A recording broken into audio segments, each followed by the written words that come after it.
ఆగండి. ఆగండి. మనం చికెన్‌ని చాలా కాంబినేషన్స్‌తో ట్రై చేస్తాం కదా! అందులో ఒక సూపర్ కాంబినేషన్ గోంగూర చికెన్ అని నేనంటాను. సో, ఆ గోంగూర చికెన్‌ని ఎలా ప్రిపేర్ చేసుకుందాము అనేది చూద్దాము నా స్టైల్‌లో. ఫస్ట్ చికెన్‌ని తీసుకొని శుభ్రంగా కడిగేసి అందులో ఉప్పు, కారం, ఇంకా పసుపు యాడ్ చేసేసి కొంచెం ఆయిల్ యాడ్ చేసుకొని మిక్స్ చేసుకొని పక్కన పెట్టేసుకోండి.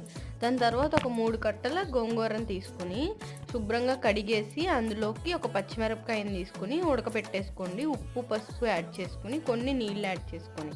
అది ఉడికేలోపు ఇక్కడ ఒక ఆనియన్‌ని, ఒక పచ్చిమిర్చిని కచ్చా పచ్చగా చేసుకోండి. గోంగూర ఉడికిపోయి ఉంటుంది కాబట్టి ఒక పాన్ పెట్టి ఆయిల్ యాడ్ చేసి మనం తయారు చేసుకున్న మసాలా ముద్దని కొంచెం అల్లం వెల్లుల్లి పేస్ట్‌ని యాడ్ చేసి చికెన్ కూడా యాడ్ చేసి కొంచెం ఫ్రై చేసుకోండి. ఉప్పు, కారాలు అడ్జస్ట్ చేసుకోండి. కొంచెం అది అడ్జస్ట్ చేసుకున్న తర్వాత వాటర్ ఏసి ఉడికిచ్చి అందులో గోంగూర పేస్ట్‌ని యాడ్ చేసి గరం మసాలా యాడ్ చేసుకుంటే ఎంతో టేస్టీగా ఉండే గోంగూర చికెన్ రెడీ.